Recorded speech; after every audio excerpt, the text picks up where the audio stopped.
has just raised its ugly head. The Wistful Vista Jewelry, We Fix Watches, and Do You Need Glasses Company has just discovered that a $12,000 necklace is missing.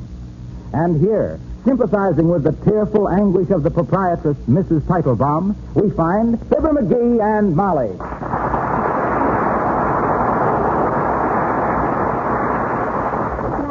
Now, Mrs. Teitelbaum, don't take it so hard, dearie. I'm sure the necklace will turn up someplace. So am I. It'll turn up in our pawn shop and Toledo's make it. You're $12,000. Oh, there. Now, look, Mrs. Teitelbaum, you want to recover this diamond necklace without no fuss nor scandal, don't you? And you don't want to dish out a heavy reward to the cops, do you? You're talking. I was wondering for a minute.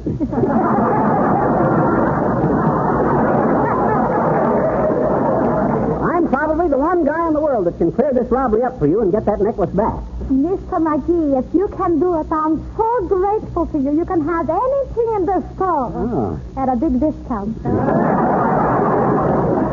But what experiences are you having, please? What experience?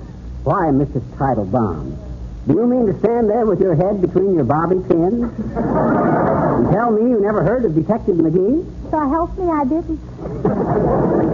I'm kind of surprised at you, Tidy. Because I'm well known for crime detection. A brute with my fist and lightning with a shooting iron. Why, when I was only 5 years old, none of the other kids would even split a soda with me because I was so fast on the draw. I could shoot lead out of a revolver quicker than anybody living. Get the lead out, McGee, I was known as in them days.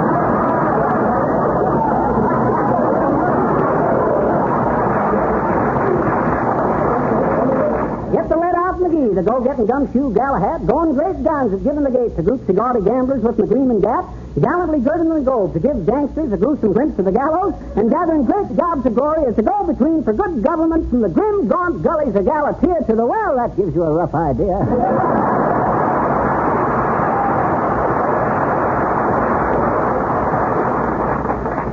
Well, what's your proposition, please? 1% of the value of the necklace. That's $120, and I guarantee results. All right, go ahead.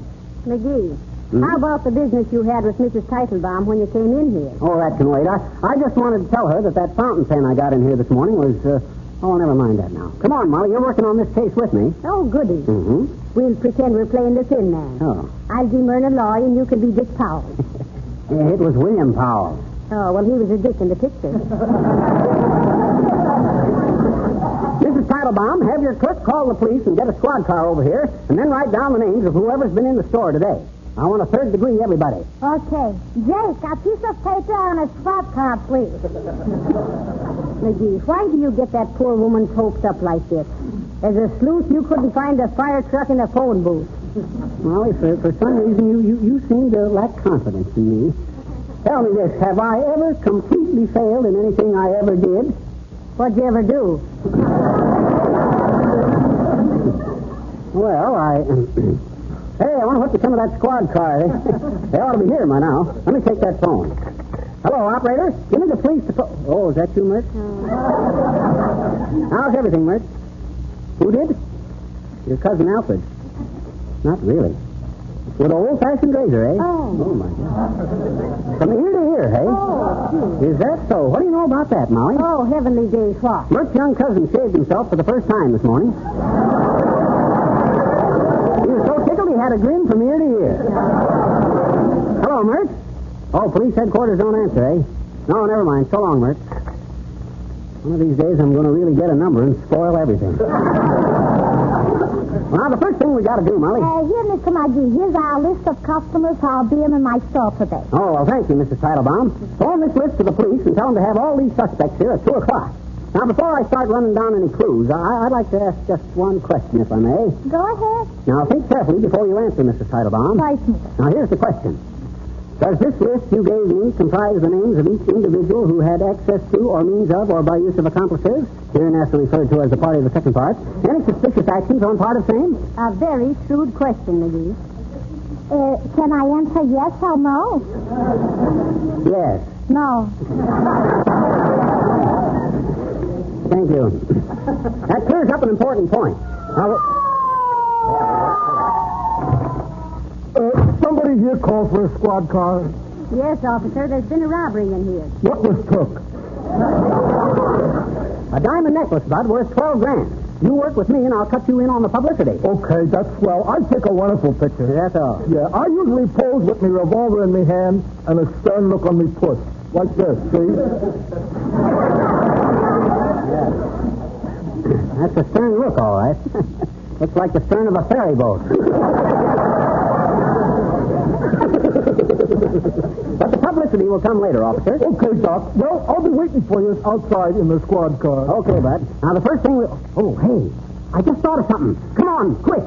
Where, McGee? Never mind. No time to answer questions. We'll be back shortly, Mr. Titlebaum. Come on, Molly. Hurry. Time means everything. What is this? Hey, officer. Drive us to 79 Wistful Vista. In a hurry. Yeah. Get in the squad car. Quick, Molly. Oh, dear. Step on it, Bud. Get going. Yes, sir.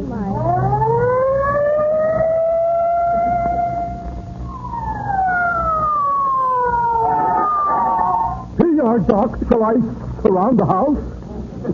No, you come back for us in a half an hour. Okay, Doc. That's all, sir.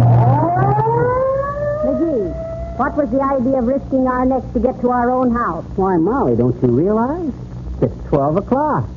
Time for lunch. Oh. Here's the jewelry store, Doc. You gotta get them brakes fixed. Oh, come on, Molly. Now that I've had lunch, I can really tackle this jewel robbery. Never could solve a mystery on an empty stomach. Why not? As a detective, you're strictly from hunger.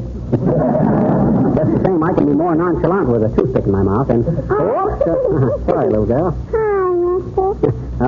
Don't stop me now, sis. I'm on a case. Gee, are you a doctor? No, I'm a detective.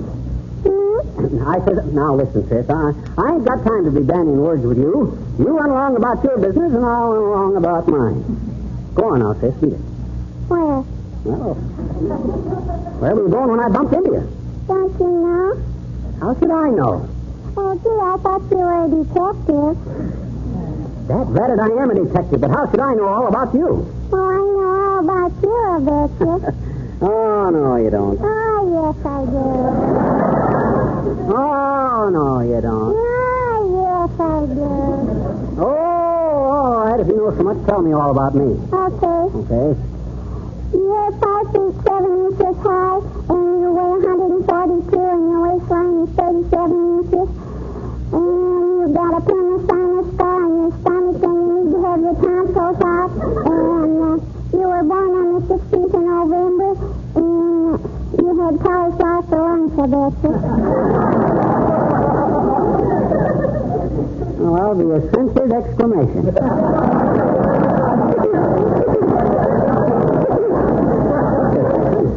How did you know all that, sis? I saw it in your insurance application. My uncle sold you the insurance. Well, that's pretty simple then. Yeah. I thought you were really... Hey, how'd you know I had cauliflower for lunch? That wasn't in my insurance application. I know it. Well, and how'd you figure that out? Well, we live just south of you, and there's a north wind today.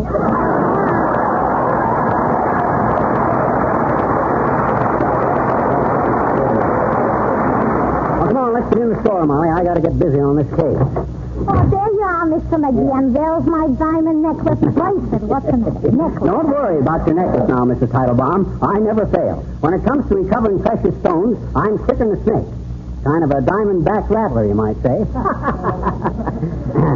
Don't you get it, Molly? Precious stone returned, diamond back. It's funny, McGee. Oh. I second the motion.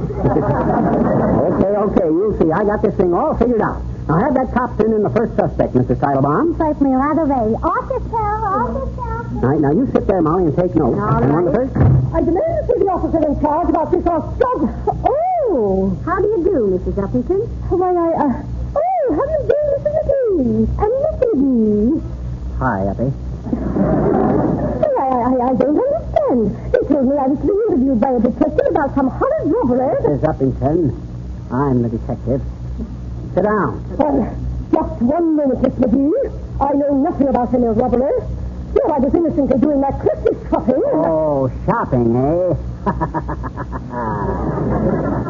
Got plenty of money to spend, Mrs. Uppington. Yes, I have. Is it any of your business? Make a note of that, Secretary. Carrying plenty of dough. Is this the first diamond necklace you ever stole, Mrs. Uppington? Answer yes or no. No, it isn't. I mean, yes, it is. No, Mr. McGee, I have never stolen anything in all my life, and I refuse to answer any more questions. Now, look, Mrs. Uppington, we're your friends. We realize it's easy for a girl like you to go wrong. Unhappy conditions at home, alone in the big city, malnutrition, frustrated in love, and with malice aforethought. Mr. McGee, please. Now, Mrs. Uppington. Don't be upset, dearie. We'll make it as easy for you as we can. Mrs. Uppington, you were in this jewelry store between the hours of this morning and this afternoon, were you not? Yes, I was. What'd you buy? Why, I didn't make any purchases. Oh, you didn't buy anything, eh? Just snooping around, eh? A likely story. A gal with plenty of money goes in a jewelry store full of diamonds and emeralds and rubies and all stuff like that there and don't buy anything. Come, my good woman. I am not your good woman. Oh, you're not a good woman.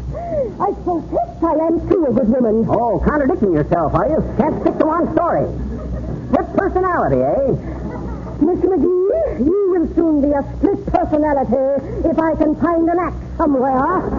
Why, of all the incidents I ever heard in my life, well, goodbye.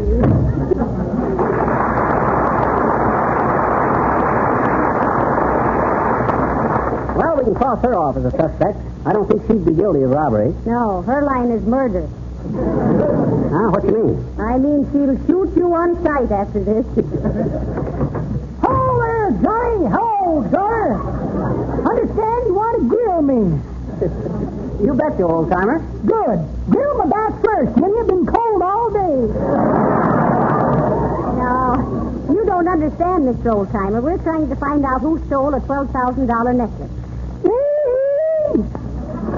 This is an important case to me, old-timer. And believe me, I'm going to get every one of them diamonds back. I ain't going to leave a stone unreturned.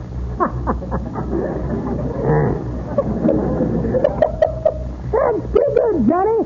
But that ain't the way I heard it. Never mind that stuff now. Where was you between the hours of... The way I heard it, one feller says to t'other feller, he says, here there's a radio show on Tuesday night. If you're listening to it, when they call you up, they give you $1,000. Look here, says t'other feller, you're still talking about that Fibber McGee program. Tell you right now, it ain't worth it.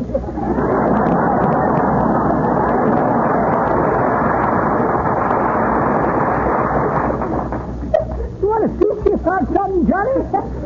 Yes, I do. The owner of this jewelry store, Mrs. Teitelbaum, was robbed of a diamond necklace worth $12,000.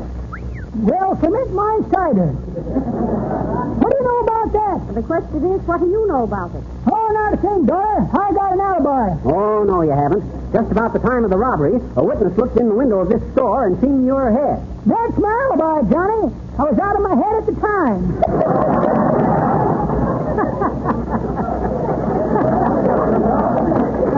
That's pretty good, old-timer, but that ain't the way... This is where I come in, Johnny.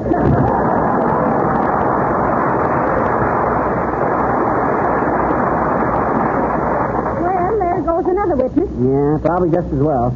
That guy's so far into his second childhood, they'd have to try him in a juvenile court. Oh, here comes the next witness. Just take that chair facing the window, please. Your name, please. Harlow Wilcox. Where do you live? In a house. Of course you live in a house. Everybody does. Eskimos don't.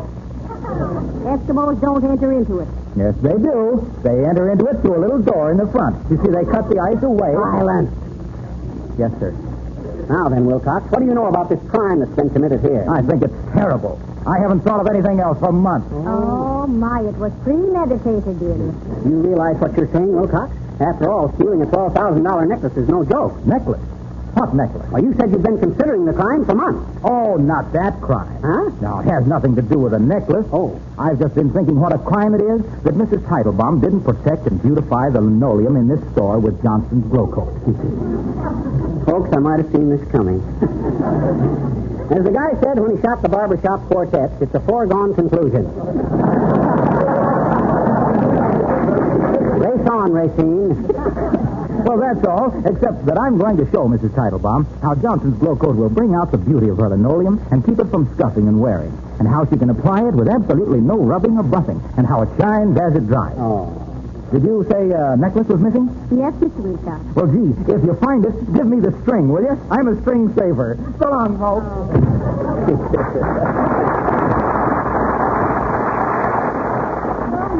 That's a relief to me, McGee. I was afraid for a minute that he was the robber. Nope, and even if he was, he'd beat the rap. No expert on glow coat will ever be sentenced to hard labor. What's that? Heavenly days. Look, McGee, it's a stone with a note tied to it. Oh, no, be calm, Molly. They can't frighten me off of this case. Well, let me see that note. What does it say? It says, "Don't pay any attention to me. I'm just a rock that was thrown up by a passing truck."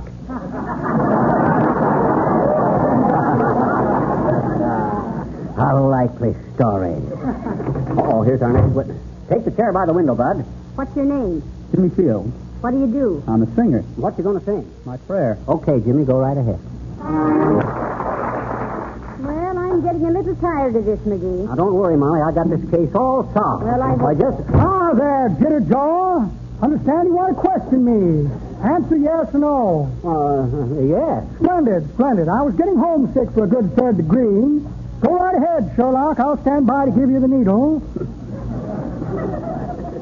What's your name, my man? Oh, going to be formal, eh? My name is Horatio K. Boomer. Horatio K. Boomer. What's the K for? Kill Patrick. Patrick was my brother, the rat. What's your address? In front of the pinball game in Kramer's drugstore for the nuns. Call me up sometime. If a man answers, that's Kramer. Now, look, Mr. Boomer, there's been a robbery in this store. A $12,000 diamond necklace. Yeah, and you got a reputation for living by your wits, Boomer. Is that so? Well, if you ever lived by your wits, Gumshoe, you'd be on half pay.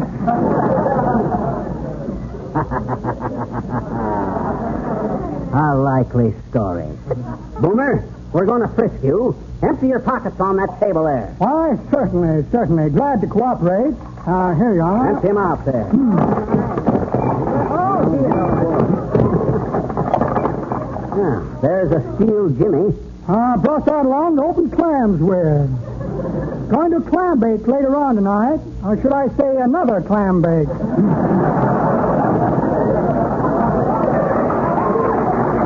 Short length of lead pipe.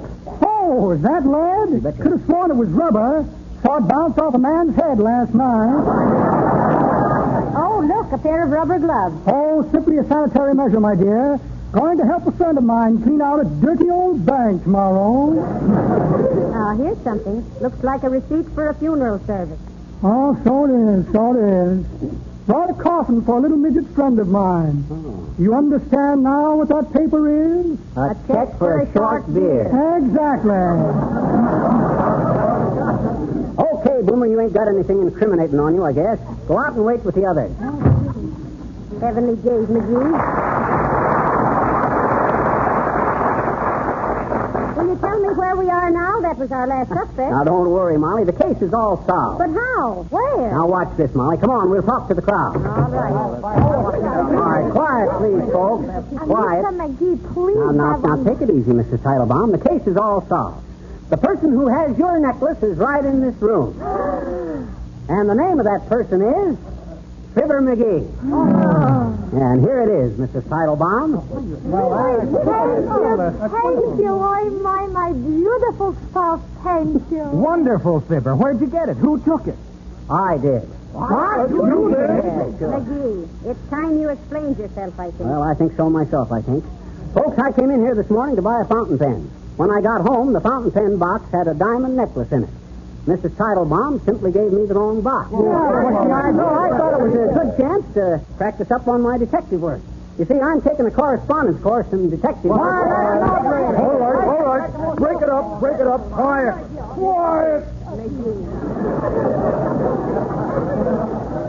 I think you should be ashamed of yourself, dearie. Huh? What for? Treating Mrs. Teitelbaum this way. I think you owe her for keeping her so upset all day. Oh, well, maybe you're right, Molly. Well, Mrs. Teitelbaum, I apologize. I guess it was kind of thoughtless. I'm awfully sorry. For what, please? For worrying you so much. Listen, I keep telling myself, why worry? After all, it's just a comedy program.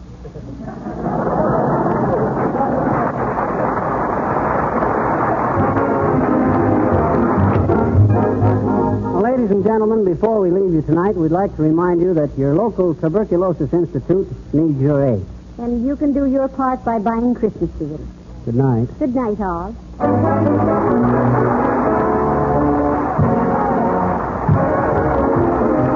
This is Harlow Wilcox speaking for the only.